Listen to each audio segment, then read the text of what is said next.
otra charla más de divulgación de ciencias del Centro de Geociencias. En esta ocasión, como todos vemos, es virtual. Y rápidamente porque ya estamos entrando un poco tarde, voy a dar su breve semblanza. Es investigadora titular B en el Centro de Geociencias, es PRI de nivel D, es nivel 2, es ingeniera geóloga egresada de la Facultad de Ingeniería de la UNAM en 1990 y tiene un doctorado en la Escuela Superior de Minas de París, Francia, en 1995. Fue vicepresidenta de la Delegación Regional Querétaro 2005-2006 de la Sociedad Mexicana de Mecánica de Suelos y es responsable de geomecánica en el Laboratorio de Mecánica Multiescalar de Geosistemas en el Centro de Geociencias, entre muchas otras cosas académicas que realiza la doctora Dora Celia Carreón Freire. Los dejo con ella. Adelante, Dora, por favor.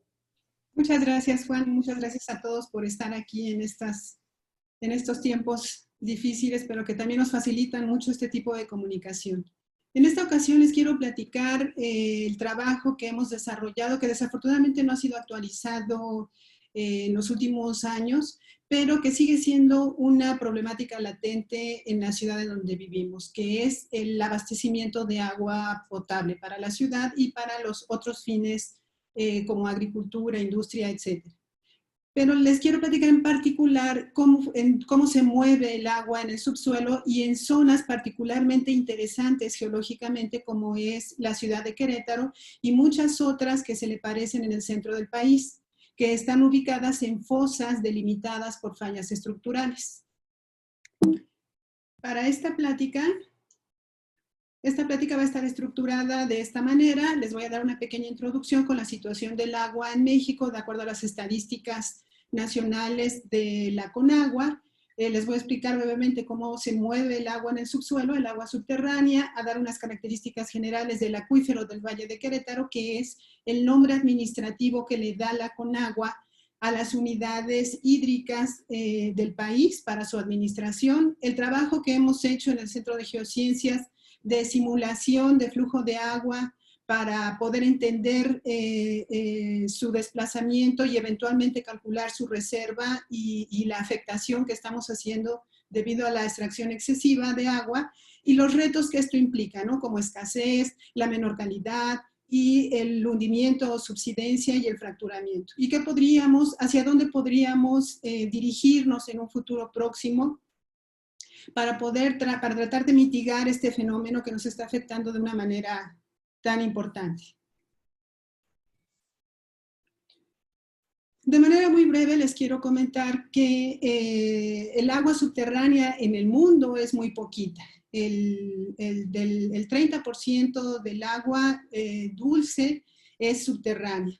Y el agua en la tierra, el agua dulce es solamente el 3% del agua total. Y dentro de esa agua dulce hay un poco de agua en lagos, en ríos, en pantanos, pero el agua subterránea realmente es una cantidad mínima que no nos damos cuenta y tenemos que aprender a cuidarla, pero como no la vemos y como siempre todos decimos ya se va a acabar el agua, pero siempre hay, entonces no estamos realmente conscientes del valor tan importante que tiene el agua subterránea y cuánto dependemos de ella.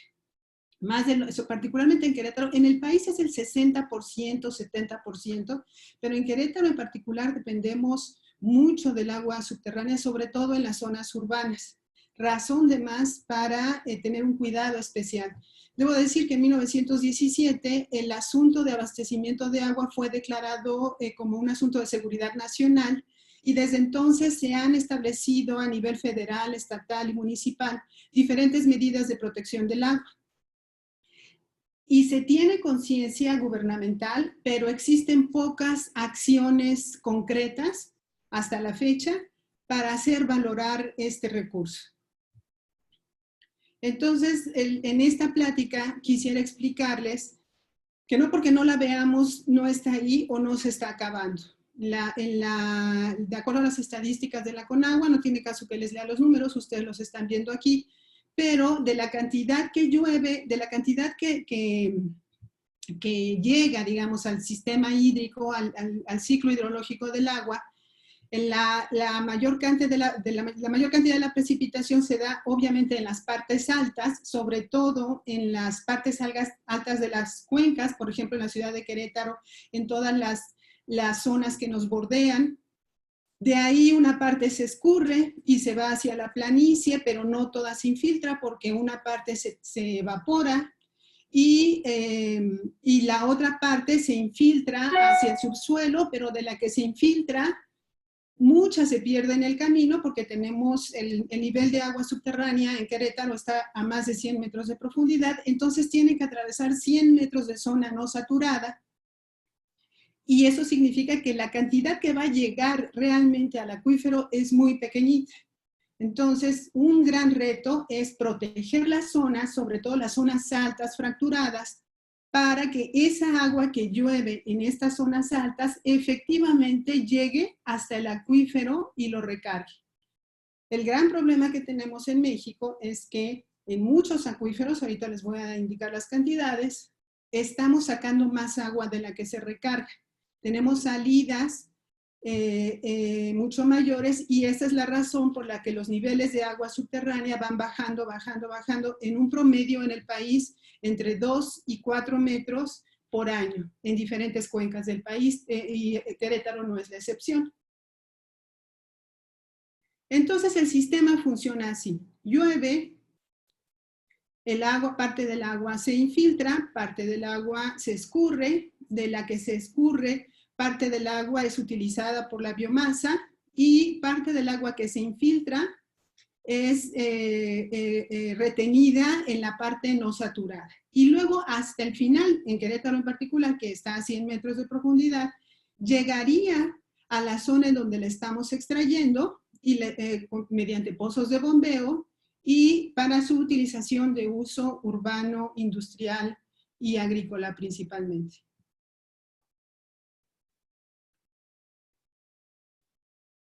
Les comentaba que, de acuerdo a las estadísticas de la CONAGUA, la región en donde se encuentra Querétaro corresponde a la región hídrica número 8, que es la zona que compartimos esta gran cuenca con la zona occidental del país y la parte central, la cuenca Lerma-Santiago Pacífico. Y un pedacito del estado de Querétaro pertenece también a la zona del Pánuco, porque si nos imaginamos un parteaguas, cuando llueve en esas zonas altas, una parte va hacia el Golfo de México y otra parte va hacia el Pacífico. Entonces un pedacito del estado de Querétaro se va hacia la cuenca del Pánuco, pero en el municipio de Querétaro el agua pertenece a la cuenca Lerma-Santiago, que es la zona hídrica número 8. Estos son códigos administrativos que maneja la CONAGUA para la gestión de los recursos hídricos. Entonces, como ustedes pueden ver en esta gráfica, tenemos una asignación específica de volumen de agua para esta cuenca que tiene que ser administrada para diferentes fines, y la CONAGUA ha implementado un índice que se llama grado de presión que tiene el agua, de presión de estrés hídrico. Y de acuerdo a lo que podemos ver en esta tabla, el grado de estrés hídrico que tenemos en nuestra cuenca es alto. No se puede comparar obviamente con la Ciudad de México, en donde es muy alto, pero si comparan con otras cuencas, sí son de los valores más altos que se tienen en el país. ¿Por qué? Porque en esta cuenca el agua es requerida para muchos usos industriales, urbanos y agrícolas. Es una zona muy productora. Entonces, el agua tiene muchos usuarios, además de nosotros como consumidores urbanos, sino también hay una parte económica muy importante. Eso hace que sea un reto muy grande administrar un recurso porque hay mucha necesidad y hay poca disponibilidad. Y dentro de esa poca disponibilidad, tenemos en estas gráficas de abajo la proporción del agua subterránea y del agua superficial. Como pueden ver, dependemos más del agua subterránea que del agua superficial. Eso nos lleva a que de los 653 acuíferos que tenemos en el país, 155 o más, porque esta es una cifra de 2016, están sobreexplotados, es decir, tienen una veda, ya no pueden darse más permisos de agua. El agua es un patrimonio de la nación, no le pertenece a nadie y la Conagua la maneja a manera de concesiones, te da permiso de explotar el recurso subterráneo. En estas zonas que ustedes ven en rojo, que son los acuíferos que están sobreexplotados, la Conagua ya no da permisos de explotación, solamente puede renovar los permisos que ya existen cuando se demuestra que se maneja de manera adecuada el recurso. Si el recurso no es manejado de manera adecuada, la Conagua puede reducir el volumen de concesión que se le ha asignado a un usuario. Entonces, en esta gráfica podemos ver de manera resumida ¿cómo son los valores para el país? Tenemos un grado de presión muy extremos, muy altos, por ejemplo, en la Ciudad de México de 139, en el sur, donde hay mucha lluvia y mayor disponibilidad, de 2%, y aquí tenemos Querétaro, están marcados con rojo los acuíferos que están sobreexplotados, y aunque no se alcanza a saber por el tamaño, del mapita, Querétaro está clasificado como un acuífero sobreexplotado, y no tiene mayores permisos de extracción. También quiero finalizar esta visión del agua con esta gráfica que ustedes pueden encontrar en la página de la Conagua, todos estos estudios que publica cada año la Conagua, que se llama Estadísticas del Agua en México. Más o menos cada 2 años saca esta publicación.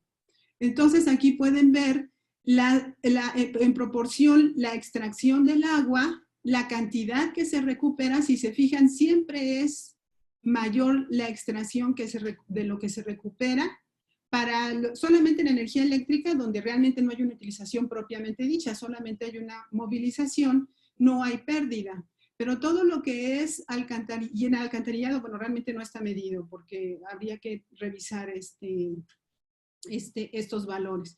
Pero en sector primario, industria, hogar o casa habitación y captación y tratamiento, principalmente estos 3 usos, tenemos un déficit entre el retorno del agua, de retorno al medio ambiente. Ustedes pueden observar extracciones de ambiente, 216.593 millones de metros cúbicos por año, con un retorno de 61.034, que es bajísimo a nivel mundial. De acuerdo a mis colegas especialistas en el tema de balance hídrico y de protección, prácticamente es un ecocidio sacarle tanta agua al sistema y retornar tan poco. Bueno, este es para darles una visión del gran problema que tenemos, no solo en el mundo, sino en nuestro país, y no solo en Querétaro, de verdad es en todo el país, de abastecimiento y de disponibilidad de agua subterránea.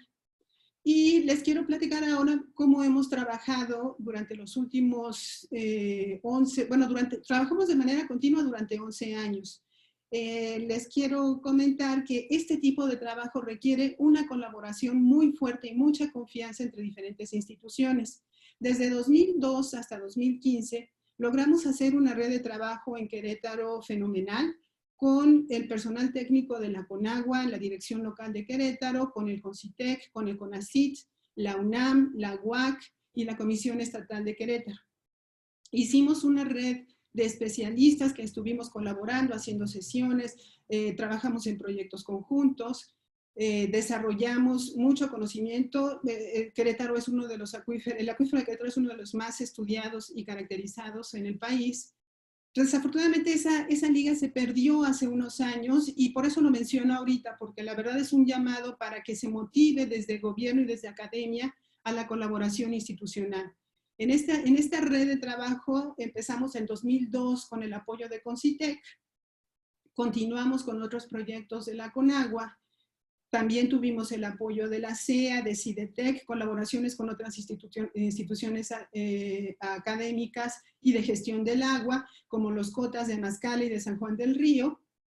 Y en 2015 fue nuestra última colaboración formal, digamos. Hemos seguido colaborando de manera informal, pero ya no tenemos un soporte gubernamental como el que tuvimos esos 11 años. Entonces, Por eso lo quiero comentar, porque de verdad es muy productivo cuando hacemos ese tipo de colaboraciones en todos los sentidos.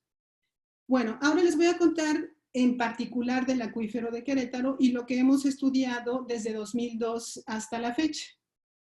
La ciudad de Querétaro, como ustedes han observado, o lo pueden observar todos los días, está limitada, es una fosa que está limitada por grandes líneas estructurales. Cuando vamos por 5 de febrero, de norte a sur, podemos incluso ver las paredes de basaltos que forman parte de una falla que hemos llamado la falla central. Pero hay otras fallas como la falla de Valvanera, la falla de Bartolomé, que son paralelas a la falla central y que, como ustedes pueden observar en este diagramita, en este mapa de Querétaro, pues están dividiendo o están creando esta fosa que le llamamos en geología una fosa tectónica, que separa grandes bloques de roca de manera lateral, así como en grandes franjas. También este es el sistema de fallas Taxco San Miguel de Allende y es un sistema que atraviesa toda la parte central de la República. Existe otro sistema que no tiene un grado de desplazamiento tan fuerte, pero también es persistente en dirección más o menos perpendicular al anterior, que es Noré-Surú, pero más bien este-oeste, que viene en la dirección perpendicular y esto ocasiona que el subsuelo de la ciudad de Querétaro esté como dividido en cajitas. Si hiciéramos una sección, este dibujito de acá es una sección longitudinal, como si fuera una rebanada de pastel que hiciéramos en esta dirección, podríamos observar que el subsuelo está dividido en grandes bloques afectados, que están delimitados por estas fallas geológicas, que son grandes estructuras, que hace que se separe como en cajas que están unas más arriba y otras más abajo. Entonces, eso hace que en Querétaro el agua no se mueva como en los modelos teóricos en el que el sistema es homogéneo, continuo, el agua que entra toda recarga o toda se puede utilizar, como esta caricatura de aquí arriba, en el que todo fluye de una manera muy predecible y muy cuantificable. La realidad no es así. Tenemos muchísimas fallas y discontinuidades laterales y verticales que hacen que los patrones de flujo del agua en este tipo de zonas sean muy complicados y eso hace un reto muy grande su estudio y su caracterización. Por eso no es tan fácil decir realmente cuánta agua tenemos disponible. Si a eso le añadimos el gran crecimiento urbano que tiene la ciudad de Querétaro, aquí este es un ejercicio que hicieron en el Centro Queretano de Recursos Naturales, que se detuvo por ahí de 2010, pero ya entonces era impresionante cómo se iba incrementando la mancha urbana. Yo creo que ahorita si pudiéramos trazar una línea, espero que hayan continuado este estudio en el Centro Queretano, andaríamos más o menos por acá. El gran problema que tenemos ahorita, y es parte del objetivo de esta plática, es hacer conciencia de que ya estamos construyendo en las partes altas de la ciudad. Cada vez es más común ver grandes manchas urbanas en las zonas de recarga de los acuíferos. Obviamente esta es una presión social y económica muy fuerte y es prácticamente imposible detener este crecimiento, aunque debería intentarse, pero por lo menos tenemos que diseñar sistemas de construcción diferentes que permitan privilegiar la infiltración del agua en las zonas donde nos hace más falta. Pero vamos a hablar de esto un poquito más adelante. Pero sí tenemos que estar muy sensibles al crecimiento indiscriminado del agua y a sus consecuencias, porque aquí tenemos una gráfica de ya el dramático declive que tenía, es esta línea azul oscuro, es la línea de abatimiento del nivel subterráneo del agua en Querétaro desde 1970 hasta 1997. Ya era muy fuerte en 1997. Si continuáramos esta línea, les voy a presentar una gráfica más actualizada más adelante, la tendencia sigue y sigue. Aun cuando se han tratado de implementar medidas de mitigación como traer agua de otras cuencas, varía temporalmente la pendiente de decrecimiento, pero realmente la tendencia de bajar sigue. Entonces, significa que todavía necesitamos más acciones que podamos implementar. para mitigar ese decrecimiento.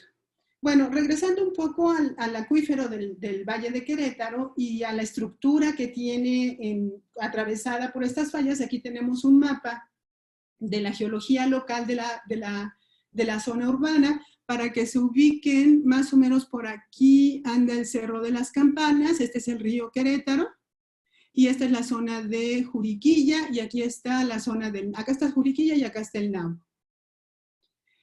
Todos estos puntitos rojos son pozos de extracción, y esta es la sección, la sección geológica o como rebanada que les mostré en la diapositiva anterior. Y una particularidad también que tienen estas cuencas o estas fosas tectónicas que son características en el Bajío, en el centro del país, es que tienen, me voy a regresar un poquito creo que la tengo acá adelante, permítanme. Sí, aquí. Una particularidad que tienen estas cuencas es que tienen un basamento de rocas, o sea, rocas volcánicas, porque somos parte todavía de la faja volcánica transmexicana y estamos en la transición hacia la unidad geológica de la Sierra Madre Occidental. Entonces tenemos mucha actividad volcánica y mucha actividad de erupciones volcánicas que en tiempo geológico en el pasado lanzaba muchas cenizas, coladas de lava, como podemos ver en el volcán del Cimatario, que es un volcán extinto, o la caldera de Amascala. Tuvimos mucha actividad volcánica en esta zona, y esas lavas volcánicas se fracturaron con el tiempo, en el tiempo geológico. Por eso tenemos estos escalones, esta parte oscura, son esa base de roca que está desplazada hacia abajo de diferentes lugares y que tiene diferentes grados de fracturamiento. Una vez que se forman estas fosas estructurales, le decimos que son como cuenquitas, pueden venir periodos de tranquilidad en donde ya no hay tanto vulcanismo, o a lo mejor hubo una explosión que soltó mucha ceniza o que expulsó mucha ceniza y esa ceniza rellenó una fosa, o a lo mejor hubo un periodo de estabilidad y se formó un lago en esa zona. Entonces tenemos periodos intermitentes de actividad volcánica con el emplazamiento de lavas, tal vez una fase explosiva, con expulsión de cenizas, una fase de tranquilidad, con establecimiento de lagos, con mucha erosión de los ríos, se depositaron muchas gravas, arenas, y de repente otro pulso volcánico y otra actividad importante. Esa es un poco la historia en el tiempo geológico del subsuelo de la ciudad de Querétaro. ¿Eso qué significa? Que tenemos lavas en la base, luego tenemos materiales granulares en medio, producto de las cenizas o de los depósitos de lago o los depósitos de río, y luego otra vez lavas fracturadas y luego materiales granulares otra vez, igual, depósitos de río o depósitos de lago. Entonces tenemos roca granular, roca granular. Pero los materiales granulares son de muchas características, desde una arcilla, limo, hasta arenas, gravas y grandes bloques, como podemos observar en algunas zonas, en algunos bancos de materiales que tenemos aquí alrededor de la ciudad. Regresando a esta diapositiva, lo que les acabo de comentar de la intercalación de unidades geológicas, les decimos que también para fines de hidrogeología se llaman unidades hidroestratigráficas. Aquí tenemos una columna sintética, una especie de resumen de cómo funcionan, cómo se han establecido e identificado las diferentes capas en el subsuelo de la ciudad de Querétaro. Como les comentaba, viendo de abajo hacia arriba en el tiempo geológico, tenemos eventos volcánicos, lavas, luego tenemos eventos piroclásticos, por eso dice aquí tompilac, lacustres, que son arcillas, arenas, limos o materiales suaves. Luego tenemos otra vez lava. Ay, se me perdió el cursor. Aquí, otra vez lava, y luego tenemos otra vez materiales granulares, y lo que podemos ver en la superficie, que ustedes lo ven y convivimos con eso todo el tiempo, pues son los depósitos de río, los tepetates que se utilizan mucho para construcción, las arcillas negras, que tienen espesores generalmente de 3 a 4 metros, excepto en Jurica, que sí son espesores casi de 15 metros de arcillas negras. Y bueno, esta sería la secuencia litológica que está en el subsuelo, y de ahí es de donde estamos sacando agua. De una manera retrospectiva, podríamos decir que en los 70s, más o menos, sacamos agua de este material granular. Fue una época en que sí se hundió bastante la ciudad de Querétaro, porque estábamos sacando agua de unos 30, 50 metros de profundidad, y eran puros materiales granulares que se deforman fácilmente. Después empezamos, cuando se acabó ese acuífero, la base de ese acuífero, empezamos a migrar hacia las rocas volcánicas fracturadas. Esta secuencia volcánica de aquí está muy fracturada y fue un acuífero buenísimo, dio mucha agua por ahí de los 90s, 2000, inicio de 2000 todavía dio mucha agua ese acuífero. Conforme ha ido pasando el tiempo, bajamos al segundo granular. Este granular tiene muchas arcillas, mucho material fino, y ya no da tanta agua como el de arriba, y por eso cada vez nos está costando sacar agua de buena calidad. Entonces, actualmente estamos, yo calculo, pero depende mucho, como les digo, que están desplazados verticalmente, pero estamos en algún lugar por aquí, estratigráficamente me refiero, entre la parte baja de este granular y la parte alta del acuífero de roca fracturada que está en esta parte de la secuencia. Entonces, ahorita esto, aunque es un esquema, le podríamos asignar una profundidad aproximada entre 100, 150 metros, dependiendo de la topografía de la zona. Pero de esta zona es de donde estamos sacando el agua actualmente. Aquí, esa es la gráfica que les comentaba, que aquí está ya actualizada hasta 2015, y como pueden observar, la otra llegaba hasta aquí, hasta 1997. Como pueden observar, la tendencia es la misma y varía un poco en algunos tipos, en algunos pozos. ¿En qué pozos es en donde se abate menos? En los pozos que están cerca de las zonas de falla.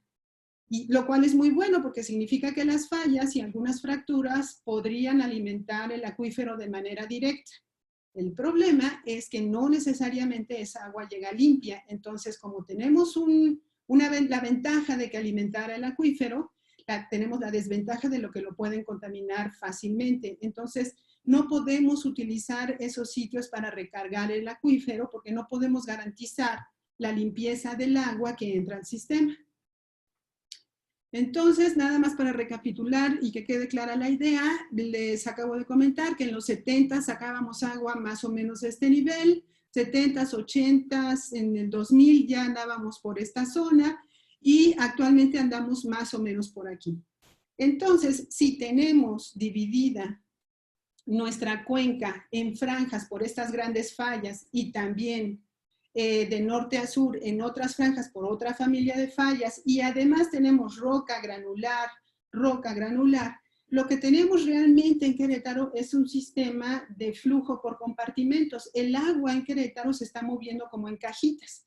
Se vacía una cajita, se rellena otra, se vacía otra, se rellena, parece que se recuperó, pero realmente es que se drenó una caja y alimentó localmente otra caja. Eso hace que el modelar este sistema es bastante complicado, porque necesitamos saber qué tan permeable o qué tanta agua puede retener cada una de esas cajitas, que obviamente no tienen propiedades constantes, no van a tener la misma permeabilidad en una zona que en otra. Este es el tipo de litología que se ve de los alrededores de Querétaro. Aquí, por ejemplo, tenemos un dique que está intrusionando en la zona del Nabo. Esta zona en sí no es permeable, pero está rompiendo y generando una brecha que hace que esta zona sí sea permeable. A eso es a lo que me refiero. Hay zonas muy permeables en contacto con zonas poco permeables, y eso es lo que le da la complejidad de flujo al sistema. Otra componente importante que tenemos en la zona central en el Bajío es el gradiente térmico. Estamos en una zona térmicamente activa, y seguramente hay un aporte importante de flujo de agua subterránea muy profundo, muy cargado en sales, de altas temperaturas, que desafortunadamente todavía no hemos podido considerar en el modelo del acuífero porque no tenemos datos. Necesitamos hacer un monitoreo mucho más preciso y a grandes profundidades para realmente cuantificar cuánta agua está entrando al sistema desde la parte inferior por actividad hidrotermal. En 2005 publicamos el primer artículo sobre el acuífero del Valle de Querétaro y ahí hicimos un análisis muy sencillo físico en el que hicimos una resta de cómo iba bajando el nivel del agua en el tiempo. Esta es la resta que hicimos del 70 al 80, del 80 al 90, del 90 a 2002 y esta es la resta final de 1970 a 2002. Como pueden observar, estas manchitas azules nos están indicando que es la zona en donde se abatió más el nivel del acuífero. Y las manchitas anaranjadas y rojas nos dicen en dónde se abatió menos. Esta fue la prueba contundente que tuvimos de que el agua se estaba bajando por cajas y que esas cajas estaban delimitadas por la estructura y la estratigrafía del subsuelo en la ciudad de Querétaro. Y a partir de ahí empezamos a trabajar en el modelando con el gran reto de verdad integrar estas heterogeneidades geológicas. Entonces tenemos diferencias de abatimiento piezométrico, pozos sin abatimiento aparente, flujo vertical en fallas asociadas a actividad hidrotermal y variaciones en el comportamiento de las propiedades químicas del agua. Tenemos aquí, este es un ejemplo de cómo manejamos la información. Aquí hacemos curvas que nos muestran cómo está la superficie del agua en el subsuelo. No es una superficie que aflora en superficie, sino así se está moviendo a 80, 100 metros de profundidad. Y podemos ver efectivamente que hay unas zonas con menor depresión piezométrica y cuáles con menor abatimiento piezométrico y unas zonas que sí están muy profundas, lo cual nos sirvió para modificar para avalar esta idea del sistema multicompartimentalizado, le decimos. Obviamente también hicimos análisis químico. Aquí les presento de una manera muy sucinta todo el trabajo que hemos realizado a lo largo de los años en campo con levantamiento de formaciones superficiales, prospección geofísica, muestreo superficial, monitoreo de niveles, tomas de agua para caracterización geoquímica, perforación de pozos de monitoreo, pruebas de bombeo para caracterizar las propiedades hidráulicas de los materiales. Cuando hacemos un pozo nos traemos estas muestras al laboratorio, determinamos sus propiedades físicas, mecánicas, hacemos análisis geoquímico, isotópico, hacemos todo el trabajo de correlación litoestratigráfica, geológica, química, física y nos apoyamos también con imágenes de satélite y de interferometría de radar. Una vez que tenemos integrada toda esa información y analizada, podemos estructurar bases de datos robustas que se pueden utilizar con diferentes sistemas de simulación. Nosotros en particular hemos trabajado con sistemas de información geográfica como el ArcGIS o software libre para manejar la información, sistemas de manejo de datos de hidrogeología como el HydroGeoanalyst o de modelado de flujo como ModFlow, y tuvimos una colaboración muy importante con el doctor Carrera del Centro de Geociencias para hacer un modelo en FIFlow del flujo de agua subterránea y con la Universidad de Padua para hacer un modelo de la deformación o de la relación que hay entre el hundimiento y la extracción de agua. Les voy a presentar los resultados muy rápidamente. Este es un poco el tipo de trabajo que hizo uno de mis estudiantes, José Pérez, para hacer la caracterización hidrogeoquímica del acuífero. Y pudimos establecer los sistemas de flujo. Dentro de una misma cuenca puede haber sistemas de flujo locales, por ejemplo, que llueva aquí y que se recarguen los primeros metros en una cuenca pequeña, o que llueva en San Juan del Río y que esa agua se infiltre profundo y recargue a la parte profunda del acuífero. A eso nos referimos con flujos locales y flujos regionales o intermedios. Entonces, pero esto solamente se puede hacer con química, con análisis geoquímico o con un análisis detallado de sistemas de flujo. Bueno, una vez que ya tiene uno toda esta información y todo este tiempo de trabajo, entonces ya está listo para hacer un modelado del acuífero. ¿Para qué queremos hacer un modelo? Queremos entender cómo funciona el acuífero, queremos ver si las propiedades que le estamos asignando son reales, si los abatimientos que estamos viendo en los pozos de extracción de agua corresponden a los que nosotros estamos simulando, y para poder tomar decisiones. Cuando tú tienes un modelo en el que puedes confiar, puedes decir, bueno, voy a sacar más agua de esta zona o esta zona la voy a vetar y mejor privilegio esta zona porque me afecta más el sistema. Es de la mayor importancia tener un modelo confiable y utilizarlo para toma de decisiones.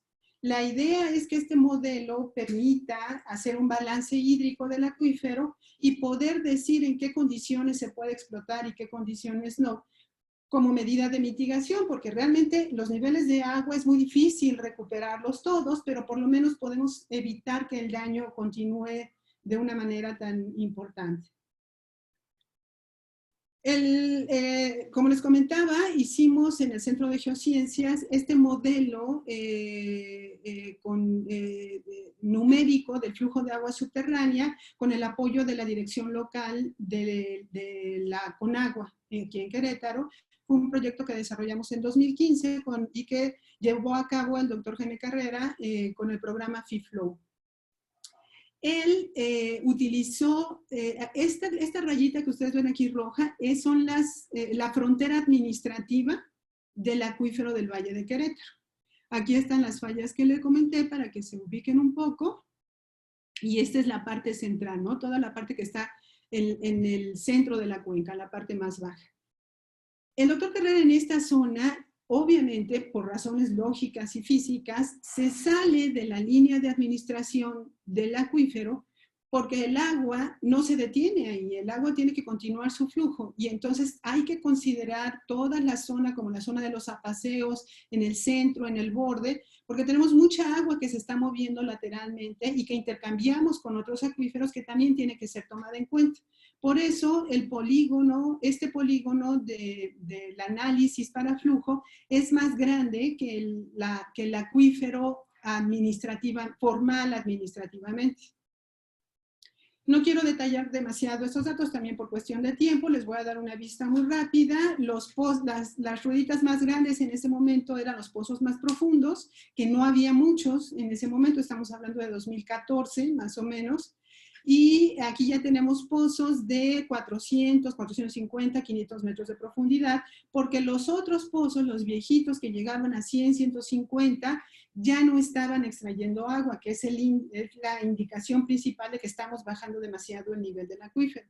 De todas maneras, utilizamos mucha información de pozos someros. Aquí tenemos 100, 150, 200, 250 metros, pero si se fijan en el momento del análisis, la mayoría de los pozos andaban entre 200 y 400 metros de profundidad.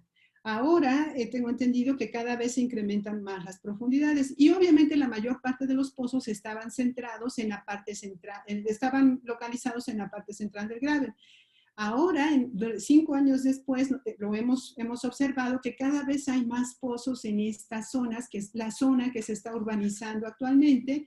Ya estamos en los límites del acuífero y ya estamos en las zonas altas de recarga. Y ahí es donde, en estas zonas urbanizadas, se está perforando una cantidad muy importante de pozos. Cuando les comentaba de lo importante que era habernos dedicado esos 10 años a caracterizar el sistema geológico, era para lograr cosas así como este modelo, que pueda integrar toda la heterogeneidad de las capas del acuífero y toda la heterogeneidad de las fallas que están afectando esas capas, porque si no integramos todo, generaríamos un modelo artificial que no representa, que no es tan cercano a la realidad, porque un modelo nunca va a representar la realidad, pero tratamos de acercarnos lo más posible. Entonces, gracias al desarrollo tecnológico computacional y a las técnicas de modelado numérico con elemento finito, podemos hacer mallas muy chiquititas en las zonas críticas y mallas de análisis más grandes en las zonas que no son tan importantes para no hacer tan pesado el cálculo. Pero el reto principalmente es integrar toda la heterogeneidad geológica. Con esto se hizo una simulación de abatimiento para calibrar y darnos cuenta si nuestro modelo estaba funcionando bien. Pusimos datos reales y pusimos los datos simulados y encontramos una muy buena concordancia entre los abatimientos y el flujo entre 1970 y 2013.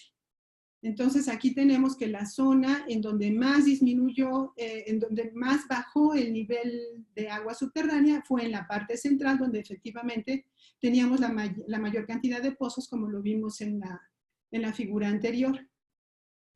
Otro resultado importante de este proyecto, bueno, fue la delimitación de las zonas potenciales de recarga. Gracias al análisis de flujo, al análisis morfométrico y a la integración de otros datos como la permeabilidad del suelo, se pudo identificar las zonas potenciales de recarga. ¿Qué significa zona potencial de recarga? Significa que si llueve una cierta cantidad de lluvia en esas zonas en particular, es muy probable que sí recarguen al acuífero. Y como pueden observar, están casi todas en las partes altas que bordean a la zona metropolitana de Querétaro y que delimitan y que establecen también la frontera del acuífero del Valle de Querétaro en sentido formal. Tenemos también otro tipo de modelado en el que estamos integrando, como les decía, los registros litológicos de pozos y todas sus variaciones. Utilizamos un software como un HydroGeoanalyst para entender cómo se están distribuyendo en el espacio estas unidades. Si recuerdan, les dije que teníamos roca granular, roca granular. Esto significa que cuando saquemos agua, lo vamos a ver más adelante, no se hunde parejo en todas partes. Se va a hundir más donde tengamos más granular o más materiales que se puedan comprimir fácilmente, como los limos y las arcillas. Vamos a hablar más adelante de este tipo de modelado. También hemos hecho el modelado del tipo qué está pasando por las fallas, del tipo estructural. Este es un trabajo de mi estudiante de doctorado, Gil Ochoa, que acaba de terminar recientemente. Y aquí tenemos las fallas, por ejemplo, este caso de estudio fue en el Nabo, donde hay una gran falla y hay un pozo muy profundo. También hay un cuerpo intrusivo, un material volcánico que está, digamos, afectando toda la secuencia. Lo tratamos de integrar al modelo para ver qué patrones de flujo seguían. Y lo que ustedes ven en esta cajita de diferentes colores es cómo las fallas y los cuerpos volcánicos están modificando todos los movimientos del agua en el subsuelo, precisamente porque es un medio heterogéneo y cada una de estas unidades tiene permeabilidades diferentes. Aquí son otros resultados del modelo. Aquí tenemos la gran falla. Esta es otra sección así de corte como de pastel. Como pueden observar, gracias a la falla del Nabo, el agua que viene por aquí no pasa toda del otro lado porque tiene aquí una gran barrera. Entonces, las fallas entender qué está pasando en esas fallas es fundamental para entender hacia dónde se está yendo el agua o hacia dónde se puede desviar o hacia dónde se puede canalizar. Gil Ochoa para su doctorado hizo un modelo en la parte central, este modelo en el valle y este modelo para el sistema de flujo. Bueno, ya dentro de los grandes retos, obviamente tenemos qué hacemos con este abatimiento tan fuerte, piezométrico, que tiene realmente dos implicaciones importantes. Obviamente la primera es la falta de disponibilidad del agua. Cada vez es más caro sacarla y cada vez es de menor calidad. Entonces, y además, estas unidades estratigráficas, como platicábamos, que están hasta abajo, no son tan buenas en el sentido de que dan tanta agua tan limpia en poco tiempo. Entonces, tenemos que estar buscando por dónde sacar agua de esa calidad. Y lo más importante es que tenemos que tener en mente que el agua subterránea ya está dejando de ser una opción. Antes era una opción muy barata, pero ya no lo puede ser más y se está acercando el tiempo, espero pronto, en que el agua tratada sea una opción más barata y más viable que estarle sacando agua infinitamente al sistema del acuífero. Como comentaba ahorita, bueno, esta depresurización pues también tiene consecuencias importantes, como es la deformación de toda esta secuencia de material geológico que estamos dejando sin agua, y todos esos huecos se están compactando y nos está generando hundimiento y fracturamiento en las zonas urbanas. Aquí, por ejemplo, podemos ver que no necesariamente, este es el mapa de Querétaro, aquí está la mancha urbana para que se ubiquen. Por acá anda el Cimatario, por acá anda Juriquilla, esta es la zona de la Cañada, y pueden observar, aquí hice un pequeño ejercicio de poner en dónde se estaba hundiendo más, entre 1 y 3 metros a lo largo de estos 30 años, y en dónde se había bajado más el nivel del agua. Y como pueden observar, no coinciden.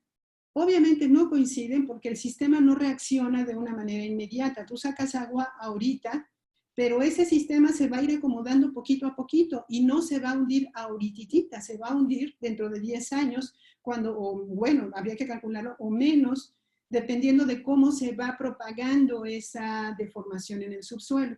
Por eso, cuando hacemos este tipo de análisis, tenemos que pensar en la parte presente, pero también en lo que va a pasar dentro de 3, 5, 10, 15 años para poder prevenir este tipo de deformaciones críticas, le decimos, ¿no? Porque son las deformaciones que afectan casas, cimentaciones, tuberías, vialidades, vías de conducción que tienen rupturas muy importantes y que además ocasionan muchas pérdidas en la red de distribución del agua. Otro efecto importante, y para que vean qué tan fuertes son estos movimientos de deformación, es que un pozo de extracción de agua subterránea que mide más o menos 18 pulgadas de diámetro y es así de grueso, se puede degollar, se parte a la mitad de tanta fuerza que tiene esa deformación y se destruye, se pierde la continuidad del pozo.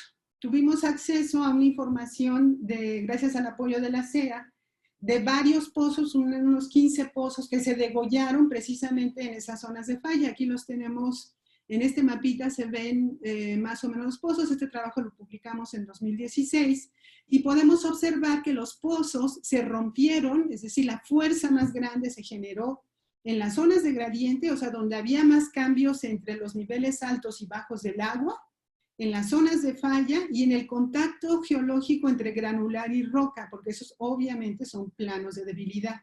En cuanto cambias un poquito las condiciones, esos planos se pueden desplazar y te pueden ocasionar muchos daños en la infraestructura.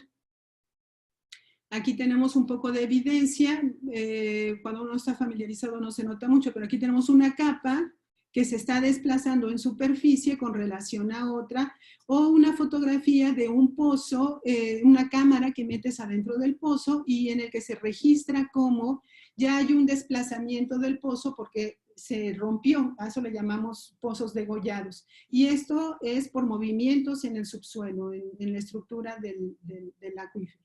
En superficie lo vemos así, lo vemos como manifestaciones de desplazamientos verticales, como esta falla, esta fractura tan grande que se abrió más o menos en 2003, cuando hubo unas lluvias muy torrenciales. Otra que cartografiamos en Prolongación Zaragoza, donde hay ahorita una gasolinera, por cierto.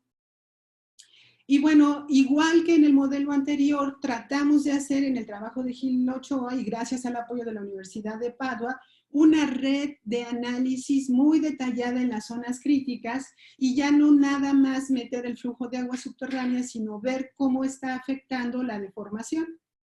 Se me está acabando el tiempo seguramente, entonces me voy a ir muy rápido. Con el modelo que pudimos hacer, vimos que se puede simular el hundimiento que ha tenido la ciudad. Aquí tenemos el abatimiento piezometro y el hundimiento en órdenes de magnitud. Este trabajo lo publicamos en 2013, ya hay una versión nueva en 2018. Hicimos también un ejercicio computacional de hacer una carga, como si fuera carga estática en superficie, para ver si efectivamente las diferentes capas del subsuelo se podían desplazar unas con respecto a otras. Y estas manchitas rojas indican que sí, que efectivamente con las cargas de abatimiento o con las cargas superficiales puede haber desplazamientos importantes entre las diferentes capas. Entonces, esto lo quiero dejar muy claro porque muchas veces pensamos que cuando vemos una ruptura en superficie, basta con ponerle una losa de concreto se rellena y no pasó nada. Y no es el caso y lo vemos cada año más o menos el 5 de febrero.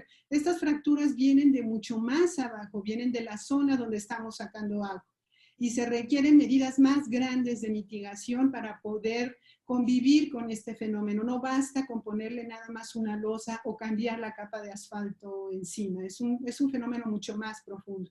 Como lo que tenemos muy documentado en Querétaro, en la zona de ensueño, donde han tenido que derribar todas las casas que están a lo largo de la traza de esta falla, más o menos a la altura de Cayetano Andrade, en la parte central del Graben. Y bueno, la verdad se me hace fenomenal el trabajo de mi estudiante, que logró crear una herramienta muy poderosa en la que ya podemos meter el abatimiento, meter el flujo, meter la geología y simular las fracturas y decir, bueno, estas fracturas que están aquí se pueden propagar en esta dirección o pueden aparecer en otra zona. Yo creo que ese es el tipo de herramientas que necesitamos para poder trabajar. Bueno, y tenemos hoy muchos retos por delante. Hay que identificar, el sistema sigue descendiendo. Tenemos que integrar los sistemas de flujo, tenemos que crear la política pública que permita proteger estos sistemas de agua, establecer herramientas de reglamentación para extracción y sobre todo fomentar la aplicación de la información generada para la gestión del acuífero, que se utilicen los modelos que se han realizado para la toma de decisiones en la ciudad. Entre las perspectivas, bueno, como parte de los resultados del modelo de carrera, hizo una simulación de cómo podríamos mitigar el abatimiento del agua si dejáramos de bombear. Por ejemplo, si dejáramos de bombear el 60% de lo que bombeábamos en 2015, sí, más o menos en 2015, hasta 2050 íbamos a poder recuperar el nivel que teníamos en 2013, si dejáramos de bombear en ese momento el 60%. O sea, es muy complicado recuperar el sistema, entonces nos tenemos que abocar, tanto como ciudadanos, como académicos y como investigadores y como tomadores de decisiones en política pública, a proteger el sistema porque prácticamente no hay marcha atrás. Existen pocos estudios sistemáticos, se requiere mucho monitoreo, como ustedes han escuchado a través de esta plática. Son muchos datos, es mucha información que se tiene que integrar y puede ser muy complicado integrarla, pero vale la pena porque nos puede dar información muy confiable que nos permita tomar decisiones de gestión y de mitigación. Por eso este tipo de estudios deben de ser utilizados para tomas de decisiones.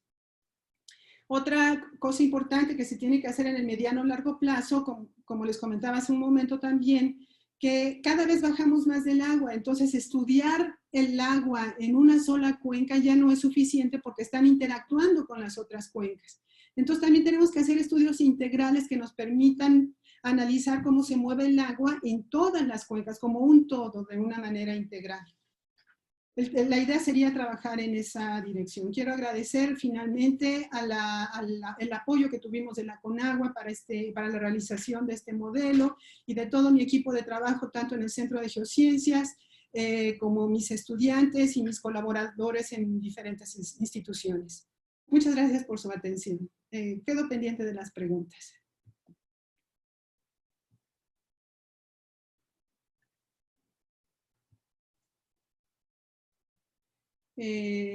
No sé si hay alguien por ahí que me ayude a moderar.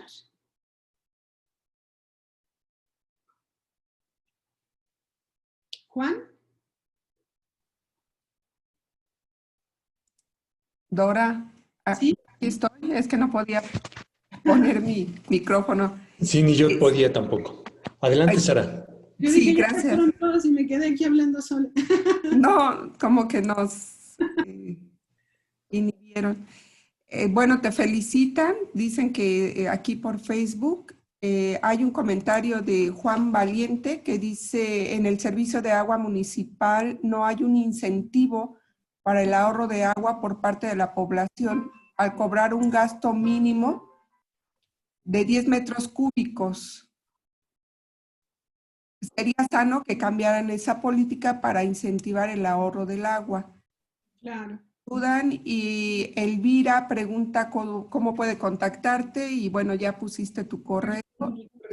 Y hay una pregunta de Rogelio Contreras. ¿La calidad del agua tratada puede llegar a ser potable para tomar? Sí, claro, claro que sí.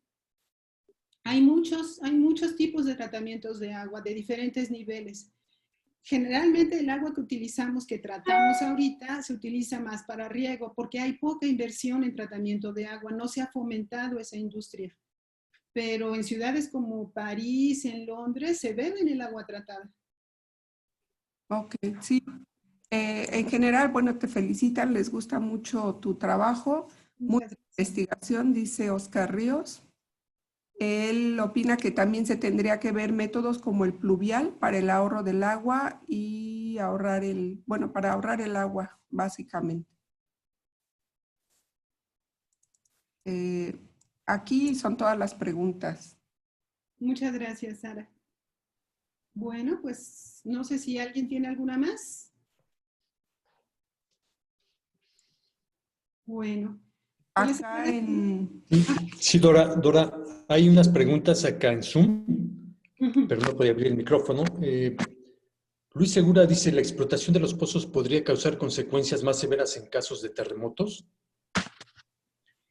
Bueno, ese trabajo lo estamos documentando porque tenemos más información al respecto. En la Ciudad de México, que hicimos un mapa de fracturas, y efectivamente sí, es como una historia concatenada.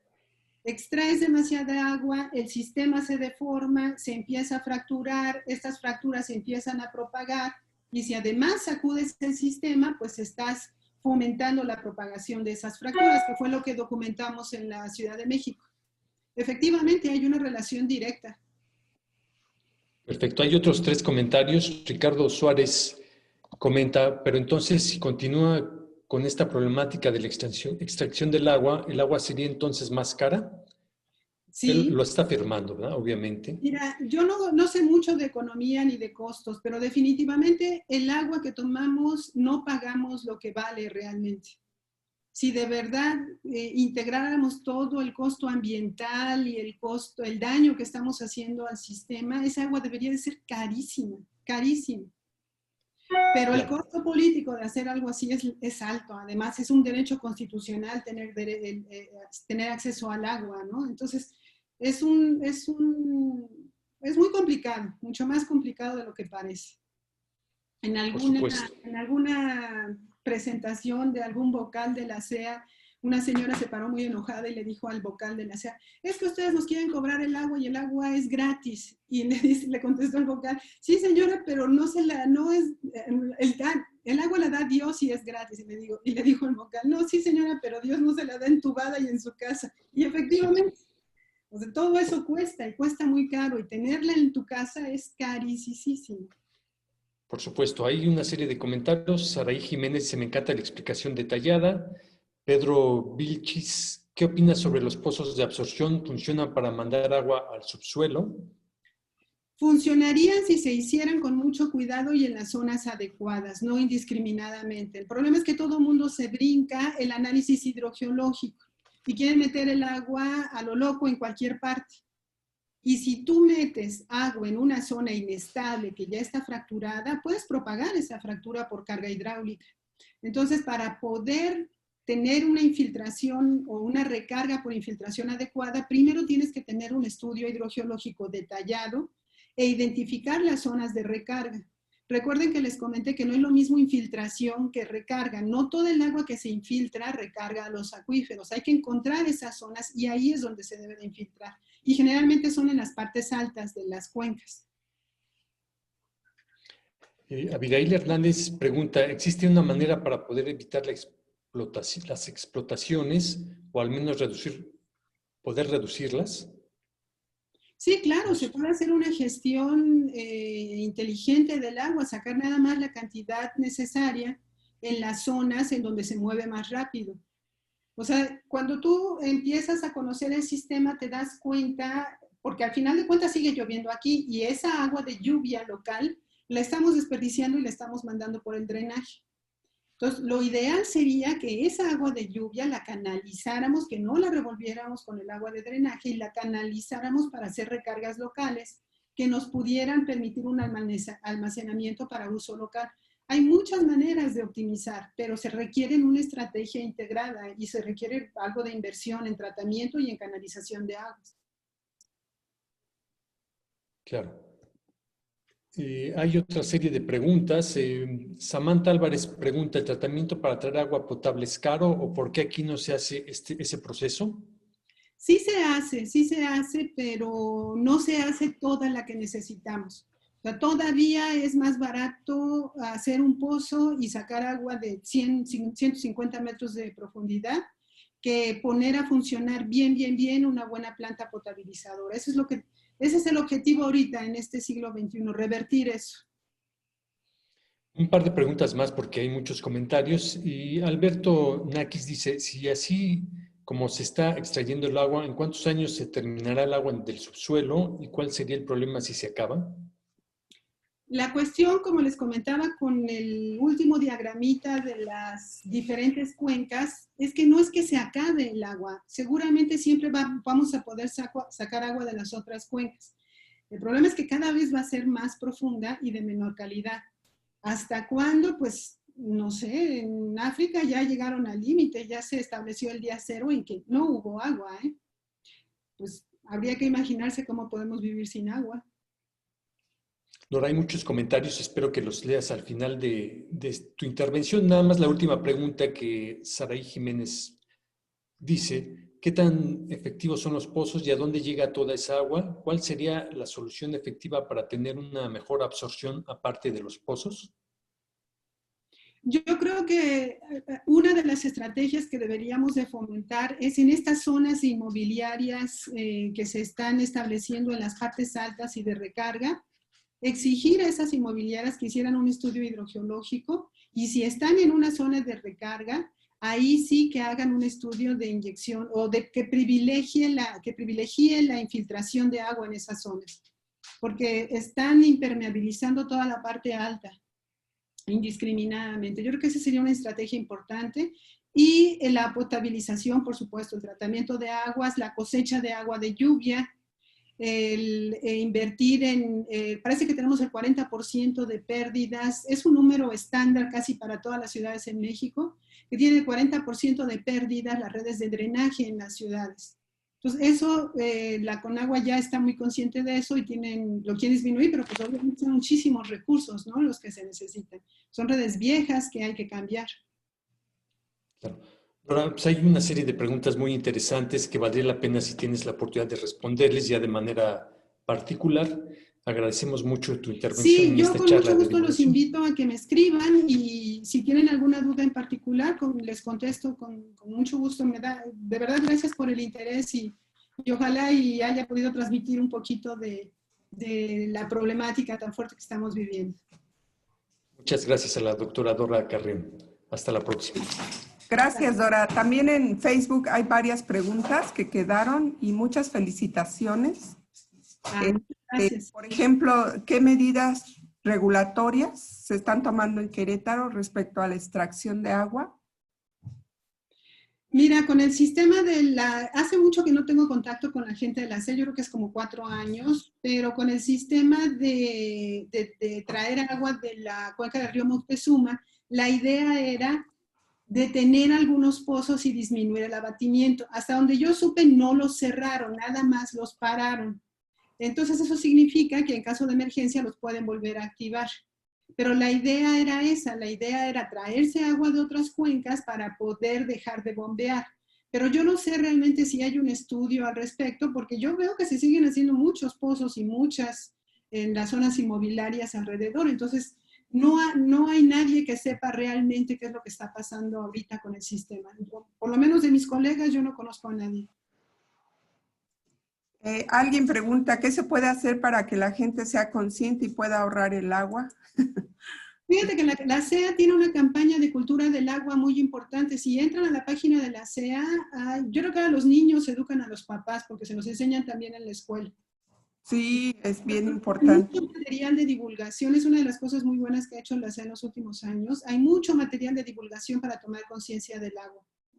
Ojalá puedan entrar a la página.